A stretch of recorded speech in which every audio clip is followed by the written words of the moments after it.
한반도에서 가장 먼저 일출을 맞이하는 곳.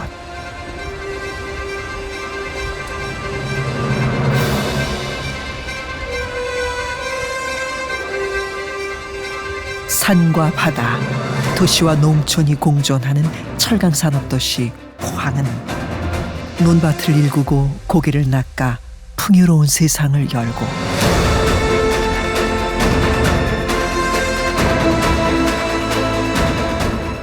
조국 근대화의 현장에서 산업 여군들이 소금땀을 흘린 곳이다.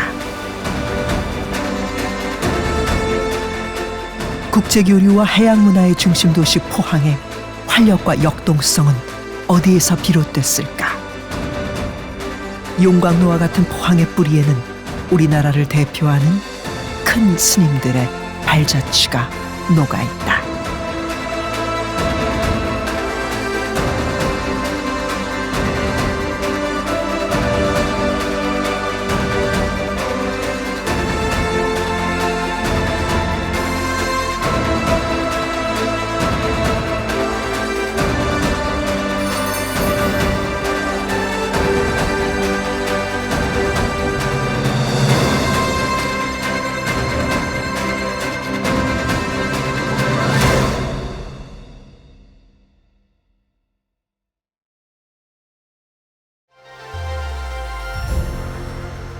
신라의 수도였던 경주와 인접해 있는 포항은 선진 문물의 산실이자 요람이었다. 시대에 앞선 정신문화를 이끌었던 불교 역시 활발하게 유입되고 전파되었다. 원래 이제 포항은 신라 천년 고도인 경주하고 가까운 곳이라서 거의 문화적 혜택을 삼국시대 때부터 많이 받았던 곳인데, 그래서 옛날부터 삼국시대 때부터 신라의 유명한 선생들, 우리가 알고 있는 많은 스님들께서 이 포항 지역에 주석하셨든지 아니면 잠깐 머물다 가셨든지 아니면 뭐 절을 창건하셨든지 이런 식으로 많이 신경을 쓰셨던 곳입니다. 포항을 대표하는 전통 사찰 오어사에는 한국 불교의 시원이라고 할 수 있는 신라 4대 성인의 자취가 서려 있다. 오어사가요, 신라 진평왕 579년에서 632년 사이에 여기 오어사가 창건이 됐습니다. 정확한 창건 연대는 나와 있지 않고요. 그러니까 자장율사가 590년에서 658년경에 생존하신 인물이십니다. 그러니까 요 당신이 계실 때 창건을 하셨는데 정확한 연대가 나와 있지 않습니다. 근데 포항 지역에서는 가장 오래된 사찰로 문헌에 나와 있습니다. 원효암이 있고요, 자장암이 있고 해공암이 있고 의상암이 있었는데 해공암이랑 의상암은 소실되었고요. 지금은 원효암이랑 자장암이 남아 있습니다. 역대 조사님으로는 해공 스님이 계시고 창건하신 자장율사가 계시고 그리고 우리가 다 아는 원효 스님이 계시고 그 다음 의상돼서 4대 성인이 여기를 거쳐가셨습니다. 그래서 문헌에 나와 있기를 너무나 이 오서 터가 좋아서 이 4대 성인이 여기서 머물면서 공부하기에 이 좋은 장소다. 수행을 하게 되면 이게 득도할 수 있는 장소라고. 수려한 운제산 깊은 골짜기 벼랑 끝에 매달리듯 앉아있는 자장암. 신라를 불국토로 장엄하고자 했던 자장 스님은 국가의 위기를 부처님 가르침으로 타개해 나갔다.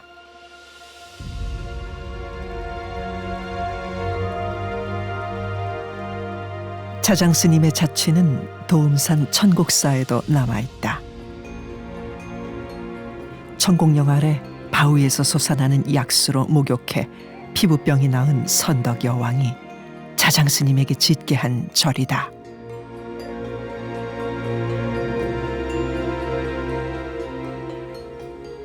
포항에서 펼치려던 옛 고승들의 호국 애민 사상은 제자들의 걸음걸음으로 이어지고 있다.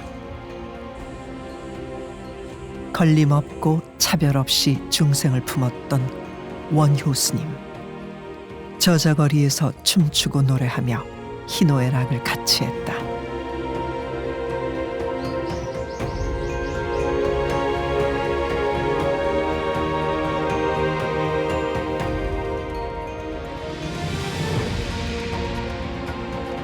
오어사에 얽힌 해공스님과 원효스님 일화는 너무나도 유명하다. 항사사 계곡에서 물고기를 잡아먹고 변을 보니 한 마리는 하늘로 솟구치고 한 마리는 물길 따라 흘러내려갔다고 한다. 물을 거슬러 솟구친 물고기를 서로 내 물고기라고 해 오어사라는 이름을 갖게 됐다. 고승의 입과 배를 거쳐 물고기가 다시 살아난 것도 신기하고 법력을 겨루는 스님들의 천진난만함도 재미있다.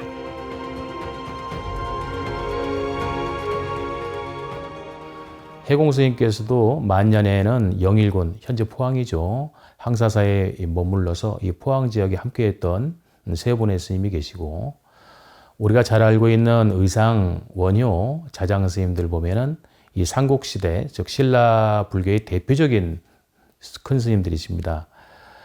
포항 역시 이제 신라 불교의 중심권, 그리고 신라 불교의 인연이 깊은 터라 불교 국토 사상을, 불국토 사상을 뿌리내리게 했던 이 조사 스님들입니다. 지역의 찬란한 불교 문화 유산을 오늘에 빛내기 위해 포항 불교 사암연합회는 역대 고승들의 행적을 발굴조사했다. 산재된 유적을 탐방하고 주민들 사이에서 전해오는 이야기를 체록하며 관련 고서를 연구하는 과정에서 가장 처음 성과를 거둔 것이 진각국사의 존재다. 배씨 후손들이 매년 제사를 모시고 있는데 그분이 스님이자 국사였다는 사실을 아주 우연히 알게 된 것이다. 진각국사가 입적한 후 마을 사람들이 세운 유허비와 국사당이 원래 청국사 근처에 있었는데 폐허가 된 것을 안타깝게 여긴 후손들이 2010년 국사당을 새로 세우고 유허비를 이곳으로 옮겼다. 가문의 영예에 그치지 않고 지역민 모두의 긍지로 이어지기를 바라는 마음이 느껴진다.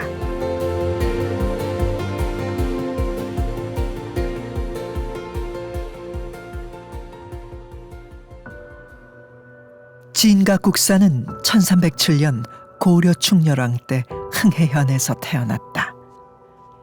어머니는 스님들이 커다란 배에서 범패를 하는 모습과 바닷물이 대문 앞까지 들어오는 태몽을 꾸었고 막달에는 하얀 학이 배를 쪼아 가사를 입은 스님 한 분이 뛰어나오는 꿈을 꿨다고 한다. 고령에 있는 발령사에서 출가해 금생사, 낙산사 등에서 수행한 스님은 몽산 스님이 법의를 전해주는 꿈을 꾸고 57세에 중국으로 구법 여행을 떠났다.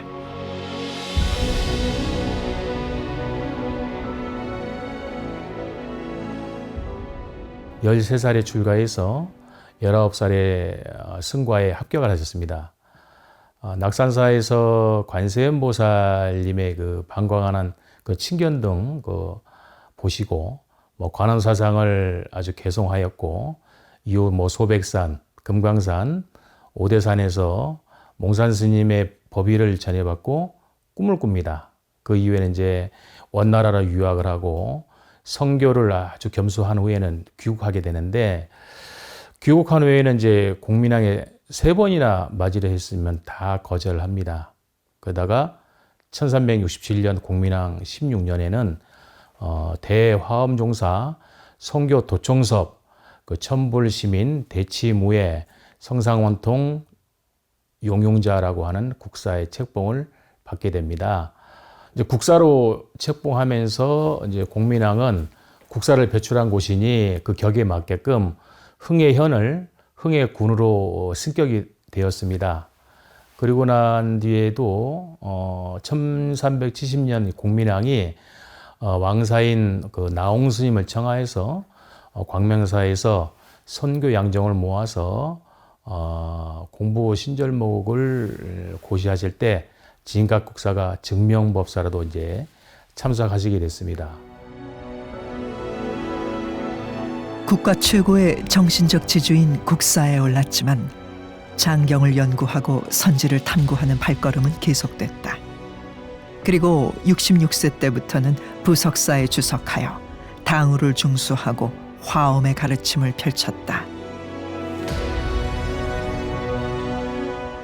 시에서는 2009년 포항시 인물로 지정해 그 정신을 선양하기 시작했다. 스님의 높은 뜻은 우왕이 목은 이색에게 짓게 한 수원 장성사터 진가국사탑 비문에 아로 새겨져 있다.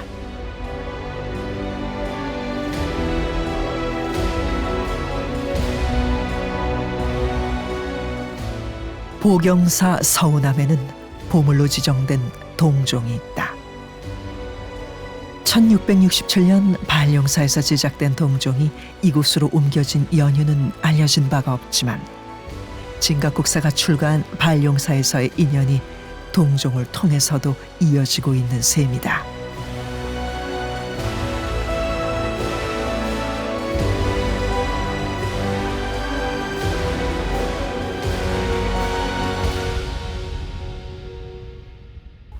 여기는 원각조사 탄생 설화가 남아있는 곳이에요.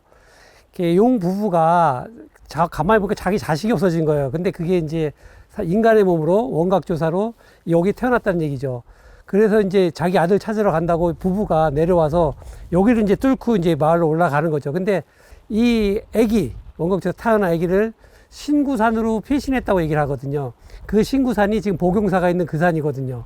그걸로 피신을 했기 때문에 이 용 부부는 그 마을까지 올라갔는데 허탕을 친 거예요.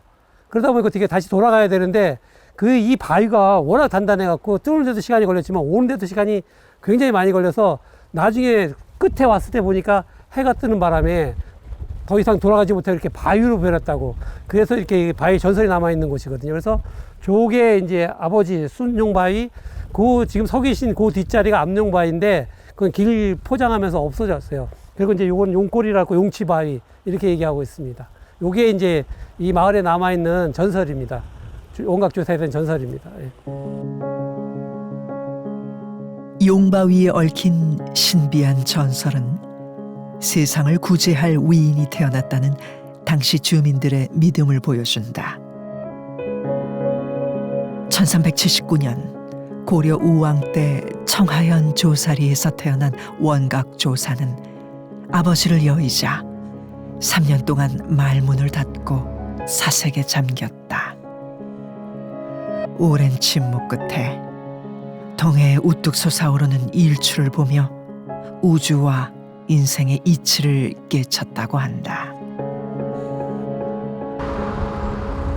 원각조사 때문에 연유한 조사리라는 이름에서 알 수 있듯이 주민들의 기대와 신망은 높았다. 촌부로서 평범하게 살면서도 보경사, 상태사, 성도암 등의 여러 스님들과 대장경을 논할 정도로 지혜가 뛰어났고 특히 예지력이 남달랐다고 한다. 네, 원각조사비는 저희 송라면 조사리 있지만은 본래는 청하군 송라면 하송리 오육천 살기슭에 이제 송도암에 있었습니다. 현재는 이제 청계서수시에 수몰된 상태지만 그 이제 행방불명됐다가 일전 강쟁기에 큰 홍수로 송도암 터 앞이 파여지고 그 겨울에서 그 귀부가 드러나서 마을 사람들이 원각조사비란 것을 알고 이 보경사라고 비석을 옮기고 세우게 됐습니다.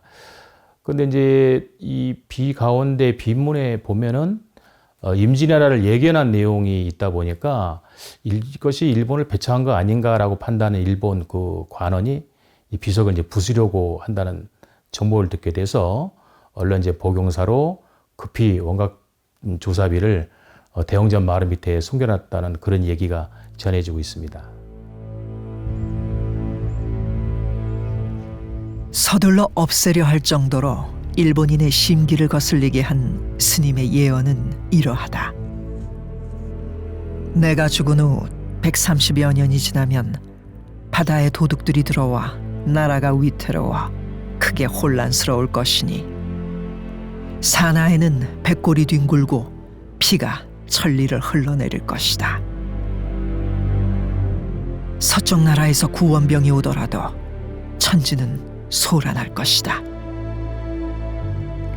원각조사가 입적한 해가 1459년이고 임진왜란이 일어난 해가 1592년이니 133년 만의 일이다. 그리고 마지막으로 이렇게 당부했다. 사물이란 시작이 있으면 반드시 끝이 있기 마련이다.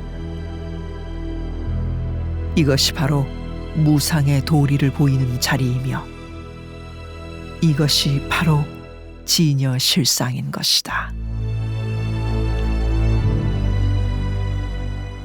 제가불자임에도 조사로 추앙받았던 원각조사가 평소 사람들에게 즐겨 말했듯 모든 이에게 갖춰져 있는 탁 트이고 비어서 고요한 성품을 잠시라도 돌아볼 수 있다면 부유하는 그 마음을 조금쯤 내려놓을 수 있지 않을까.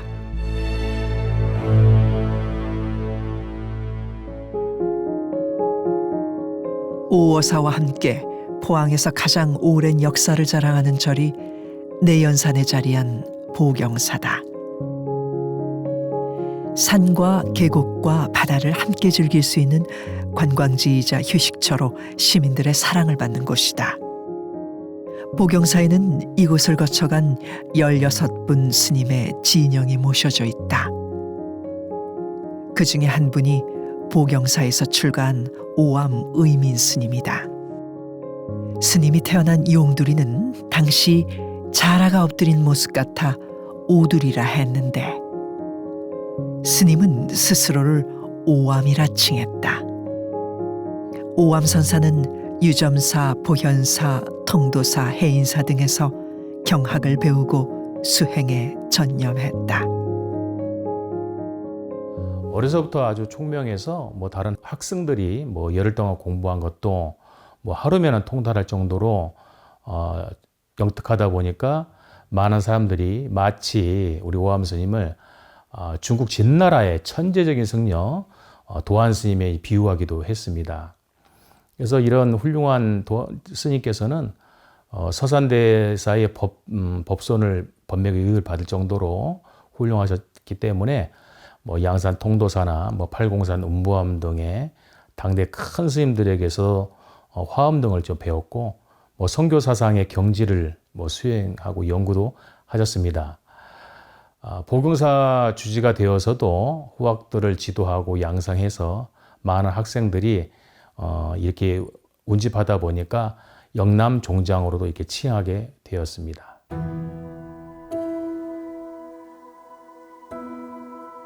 (1710년) 조선 숙종 때 출생한 오암선사는 계영 수행스님으로부터 구족계를 받고 사교와 대교를 배워 서산 휴정스님의 9대 법손이 된다. 비를 조성하는 데 동참한 이들의 이름이 비 뒷면에 새겨져 있는데 직계 제자를 비롯해 은제자, 손제자 등 60여 명에 달하니 영남 종장이라 불리는 이유를 짐작하게 된다. 선과 교의 최고 지도자로 추앙받은 오암 스님을 제자들은 이렇게 찬탄했다. 제기와 기상이 한결같아 도는 수미산을 덮었으며 조계의 법수에 목욕하고 진리의 등불을 멀리 전하였다.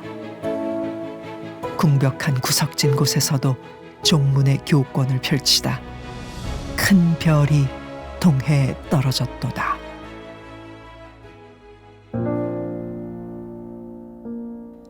스님의 빼어난 사상과 유려한 문장은 오암집에 고스란히 담겨져 있다.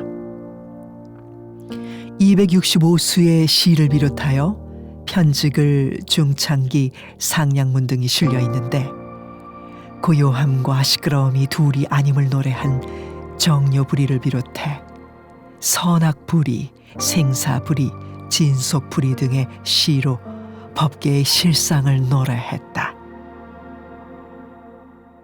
높은 처마 창문 사이로 편안한 새벽이 내려앉고 길이 험해 찾아오는 객이 없으니 차라리 편안하구나.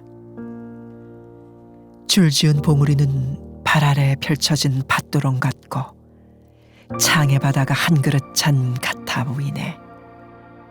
고개 들어 먼 곳 한 번 바라보니 만 가지 인생사 근심 또한 호련히 사라지는구나.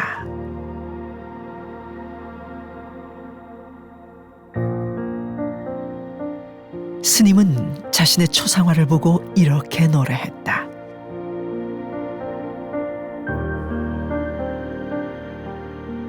내가 온 곳이 어디인지 알지 못하는데 가는 곳 또한 어디인지 알 길이 없구나. 진실로 나를 인정하지 않을 줄 안다면 비로소 부처님 나라에 태어나리라. 그리고 입적에 들며 마지막으로 남긴 말씀은 이렇다. 삶이여, 하루아침에 꾸민 것을 어느 곳에서 새 몸 바꾸리요. 긴 세월 보리에 원 세웠나니 부처님 품속에 태어나게 하소서.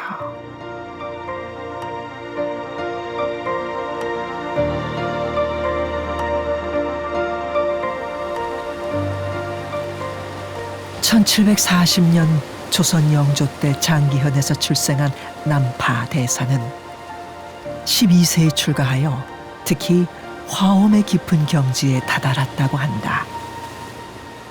성남사에서 출가하여 성남사에서 입적하실 때까지 중생교화에 평생을 바친 분이다.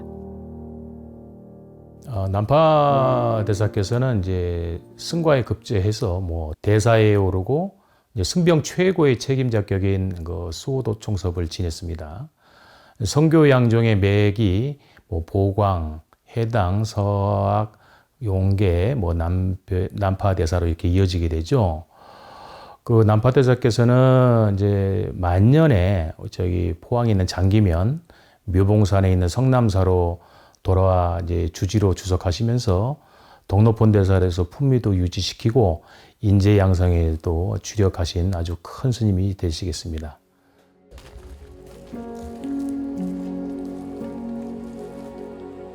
남파대사의 비는 만년에 머물렀던 장기면 묘봉산 성남사지에 있다. 태풍으로 길은 더 패였고 마음 먹고 찾지 않으면 쉽게 만날 수 없는 외진 절터에 비강만이 덩그러니 서 있다. 긴 세월 방치되어 오던 것을 2005년 비각을 세워 보호하고 있지만 탑비의 마모가 심해 대책 마련이 시급하다. 다행히 비문 탁본이 통도사 성보박물관에 남아있으니 연구와 보존 대책을 서둘러야 할 것으로 보인다. 이 비는 특히 주사 김정희와 더불어 당대 최고의 명필로 꼽히는 기에오 스님의 필처라는 점에서 가치가 더하다.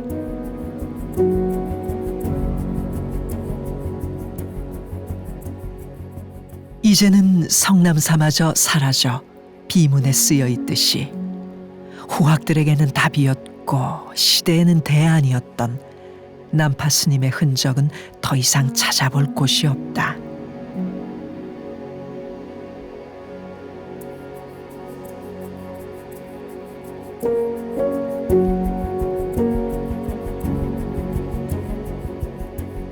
그나마 성남사 부소가 암자였던 고석사 법당에 모셔진 마의 약사 열애불만은 남파대사의 숭고한 정신을 기억하고 있으리라.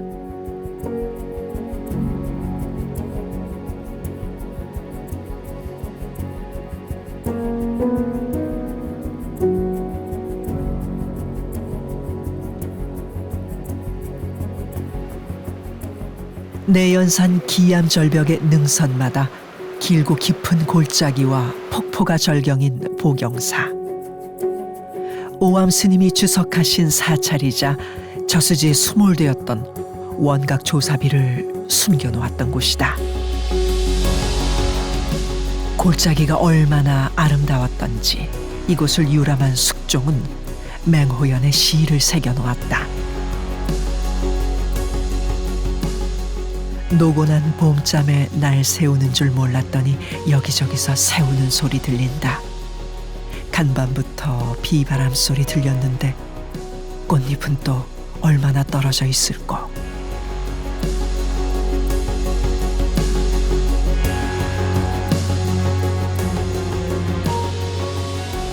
보경사는 602년 신라 진평왕 때 지명법사가 창건했으며 이후 고려 때는 보조국사 진울스님에게 가르침을 배운 원진국사가 교학을 펼쳤다. 신라 진평왕 24년 진나라에서 유학하고 돌아온 지명법사는 진나라 유학 시절 때 어떤 도인한테 팔면 복용을 받습니다. 받고 나서 이제 왕에게 보고하기를 이 받은 거울을 땅에 묻고 그 위에 불당을 세우면은 외구 침입도 막고 이웃나라 침입을 받지 않고 또한 삼국을 통일할 수 있다고 이렇게 하니까 왕이 매우 기뻐하면서 왕과 함께 이곳 내원사를 찾아서 큰 연못에 도인한테 받았던 팔면 복용을 묻고 연못을 메워 금당을 건립한 뒤에 보경사를 세웠다고 합니다. 경북 상주 출생이시고 고려 후기에 대선사와 사후에는 어떤 국사의 칭호를 받았던 분입니다. 13살에 출가해서 승과에 합격하고 진울법사로부터 불법을 배우고 고려고종 2년에는 대선사에 임명되어서 이 보경사의 주지로 역임하시기도 하셨습니다. 능엄경을 항상 사르셨던 분이고 후학을 위해서 열심히 정진하셨던 어른이십니다. 숙종 때 하결 스님이 화주가 되어 지명법사와 원진국사를 비롯해 서산 스님, 사명 스님 등 보경사에서 수도교화하신 대덕 스님 16분의 진영을 모셨다. 서산 스님, 사명 스님으로 이어지는 중생 구제의 원력은 아주 작은 원불에서도 발견된다. 우리 고려시대 때는 16국사, 왕사 제도가 있었죠. 그래서 그 중에 한 분이 왕사로 임명이 됐을 때 임금님께서 하사품으로 내렸던 부처님이라고 그래요. 지금 추측으로는 사명대사의 스승이신 서산대사께서 아마 노양산에 계실 때 사명대사께서 서산대사의 제자가 되면서 그 표적으로서 받은 부처님이 아닌가 이제 이렇게 추측이 됩니다. 그래서 여기 보면은 복장물 글씨거든요. 사명대사 친필 글씨인데 이 글씨가 사명대사께서 나이 40세 때 쓴 글씨입니다. 친필 글씨예요. 그 발언장이라고 해서 이제 저 무량수 열액을 부처님 복장물로서 나온 것입니다. 포항의 큰 스님 자취는 근현대로도 이어졌다. 성철 스님의 평생 도반이었던 향국 스님은 봉암사 결사 등으로 한국 불교의 수행 전통을 바로 세우기 위해 노력했다. 수행자라면 반드시 자기 완성의 길로 나아가야 한다고 강조하셨다.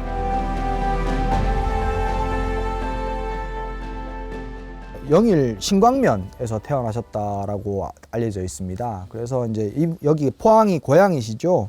44세 되시던 때에 종단 정화하고 나서 불국사 주지로 재임하시면서 또 이제 이 근처로 다시 오시게 된 거고, 또 48세에 길상선언을 창건하셨답니다. 세수 67세에 이제 임종을 하시게 되시는 이제 선사, 대표적인 우리나라 선사 스님이시죠. 향국 스님은 묘간암사에 주석을 하셨죠. 그때 당시는 수자 스님들 참 많이 살았습니다. 저도 잠깐 살았었고 그렇습니다만은 그분은 굉장히 우리 스님들 제접하는데 참 편하게 지도해 주시고 그리고 인품도 뭐 보통이 아니었습니다. 그렇게 그 중에서도 불국사의 그 월산 조실 스님하고도 굉장히 가까운 그런 분이었죠. 그래서 그분들의 많이 허무하게 되는 그런 식으로 돼서 또 제가 조금이나마 보답을 해주면 좋겠다는 그런 뜻으로 선방도 하고 있습니다. 원래 묘감사로 갔대요. 공부에 대해서 점검을 왔습니다. 대뜸 행복선사는 바로 일러도 30병을 맞고 바로 이르지 못해서 30병을 맞네. 어떻게 하려는 거? 이게 이러한 당당한 기백은 오직 한국 선사 중에 한국 선사뿐입니다. 현대 한국 불교의 학문적 기틀을 다지고 공심으로 종무 행정을 이끄신 지관 스님도 포항이 고향이다. 청하면 유계리에서 태어난 스님은 해인사 강주와 주지 소임을 비롯해 동국대학교 총장과 조계종 총무원장을 역임했다. 특히 가산불교문화연구원을 설립하여 불교 백과사전이라고 할 수 있는 가산불교 대사림과 원전 번역서, 가산사막총서 등을 출간해 불교 학술 발전에 진력했다. 불교의 정신문화를 선양한 공로로 금관문화훈장 등을 수운한 당대 최고의 석학이었다. 총무원장 소임을 마치고 60여 년 만에 고향을 방문한 스님은 보온원을 세워 산하대지의 은혜를 기억하고 그 기상으로 나라와 민족을 복되게 하자는 기원을 남겼다.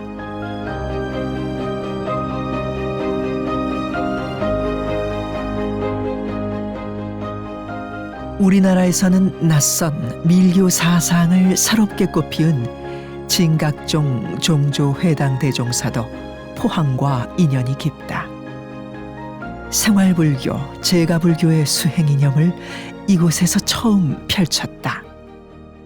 올해가 진각성전 회당 대종사님 열반 60주년이 되는 해입니다. 1902년에 울릉도에서 태어나신 진각성전 회당 대종사님의 불교와의 일대사 인연은 이곳 포항에서 첫 꽃을 피우게 됩니다.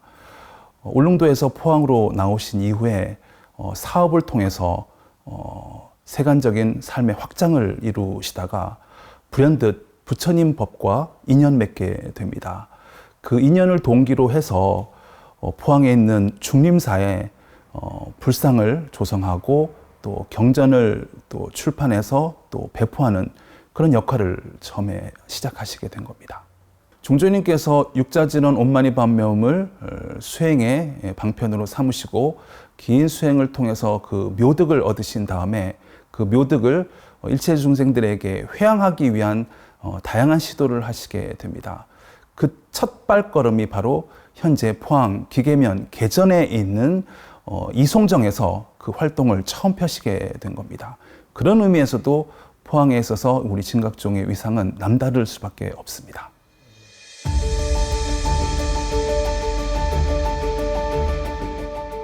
(2014년) 시작한 선사 다례제가 올해 10회를 맞았다. 정신문화의 뿌리를 흠양하며 지역의 불교계와 시민들이 하나 되는 다례 문화제는 갈수록 다양하고 알찬 축제로 거듭나고 있다.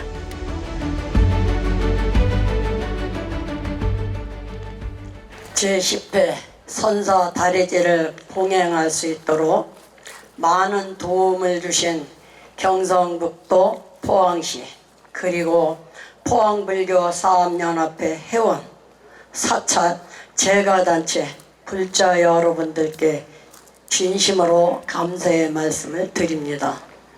오늘은 선사 보승 대덕들의 업적과 그 정신을 기리는 행사로서 후학들에게 법의 진리를 이어나가게 해주신 26위의 진영을 모시고 사부대중이 헌공다리를 올리며 그 정신을 계승해 나가기 위해 봉행하는 이 자리는 더욱더 의미 있고 환희로운 시간입니다. 이 지역의 정신적 스승이시며 조사이시며 성사이신 분들이 역사와 시공을 초월해서 이 지역에 항상 숨쉬고 계시기 때문에 포항에는 앞산도 저렇게 뒷산도 저렇게 푸르고 동해바다는 조용한 가운데 저렇게 성사와 조사 스님들의 공덕을 출렁이고 있습니다.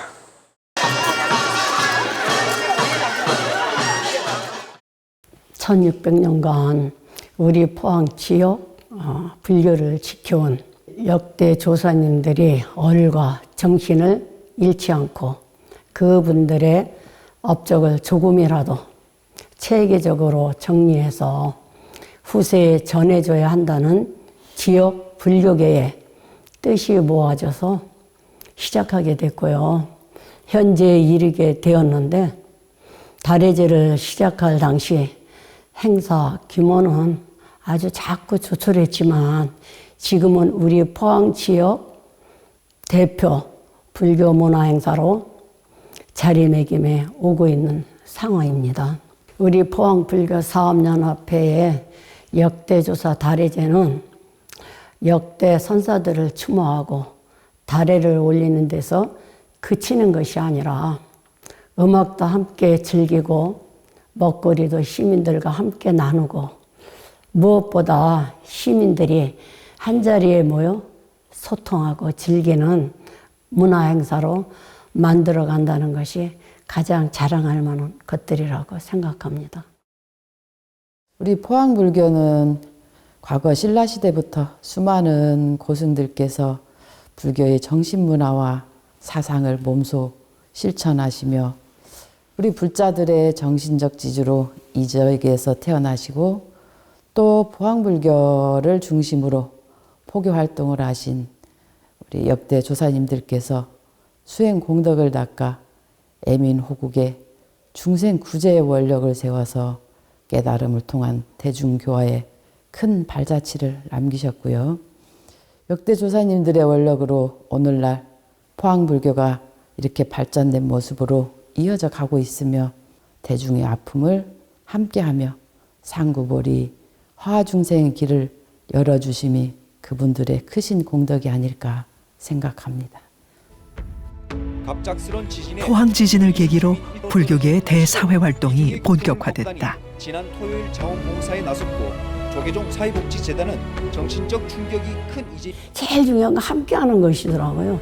가갖고 이제 마음을 위로해주고 이제 같이 이제 음식도 나눠주고 정말 앞으로는 그런 그 어려운 일이라든가 이웃들을 위해서는 적극적으로 하셔야 되겠다는 생각이 많이 들었었습니다. 시민의 아픔을 어루만지고 위로하려는 노력은 사찰 안팎에서 활발하게 이어지고 있다. 사찰마다 개성 있는 행사를 개최하는 건 물론이고 포항불교사암연합회를 중심으로 사부대중이 화합하고 지역 주민들에게 다가가고 있다. 어린이와 청소년 그리고 시민들이 다 같이 즐길 수 있는 문화 행사가 또 하나의 즐길 거리가 되고 있다. 포항에서 출생하거나 포항의 사찰에서 주석하면서 수행 전법하신 큰 스님들의 덕화는 이렇게 시민과 동사섭하는 모습으로 꽃을 피우고 있다. 부처님 오신 날의 의미를 되새긴 시민소통문화제 연등을 밝힌 인형 공덕으로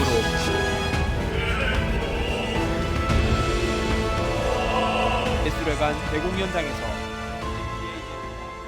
저희들이 이제 흰남노 그 포항의 지역 태풍 흰남노에서 피해를 입어서 구호 활동이라든가 여러 가지 활동도 많이 했고 또 튀르키예 지진 피해에 의해서 우리가 바자회를 열어서 그 기금을 모아서 경북 지역 이제 불국사도 있고 동화사도 있고 은혜사도 있고 이 지역에 있는 이제 스님들이 그 돈을 모아 기금을 모아서 우리 총무원에 이제 기금 전달식도 하고 그랬습니다.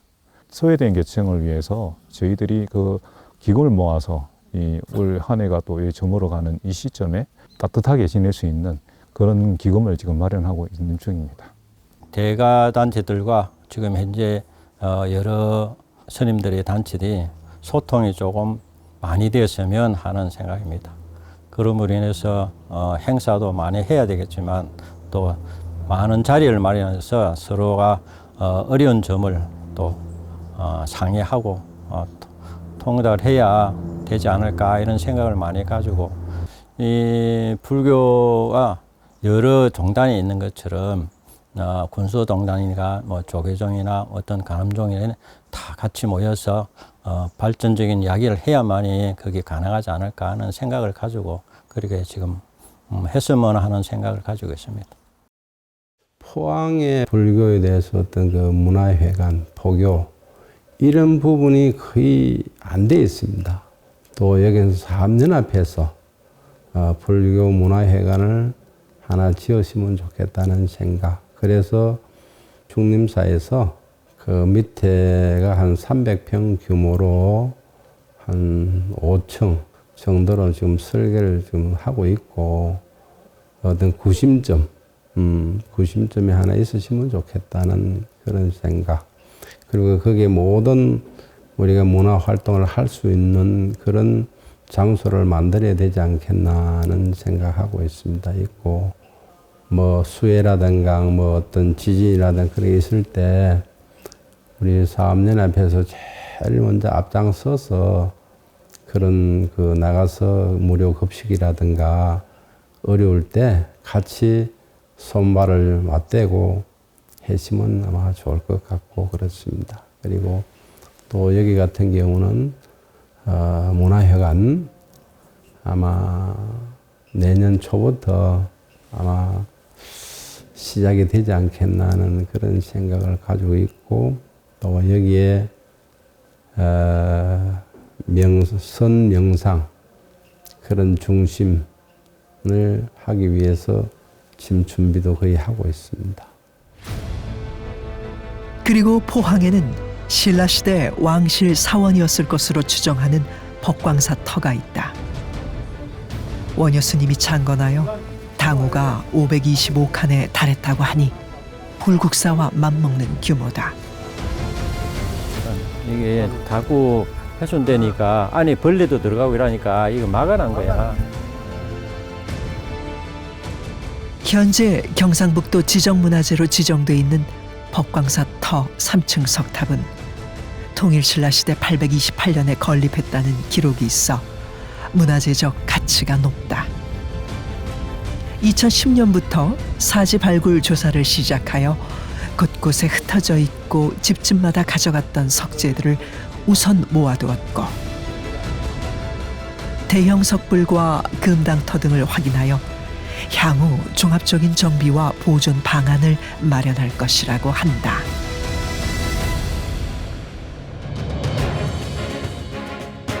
모두의 가슴 속에서 포근하고도 아련한 그리움으로 간직되어 있는 고향. 고향 산천은 우리를 길러준 삶의 터전이고 뿌리이자 우리를 지켜주는 든든한 안식처이다. 천지 산하 온 우주가 모두 고향이라 했다. 그리고 본래 참 고향은 내 안에 있다 하지 않던가. 푸른 바다와 찬란한 빛의 고장 포항. 내연산과 천령산으로 내려앉은 백두대간 낙동정맥과 형산강에서 영일만으로 흐르는 도도한 기상은 포항의 오늘과 내일로 면면이 이어지고 있다. 영원한 마음의 고향을 찾아 정진했던 수많은 수행자의 덕향 또한 포항의 미래를 밝혀주리라.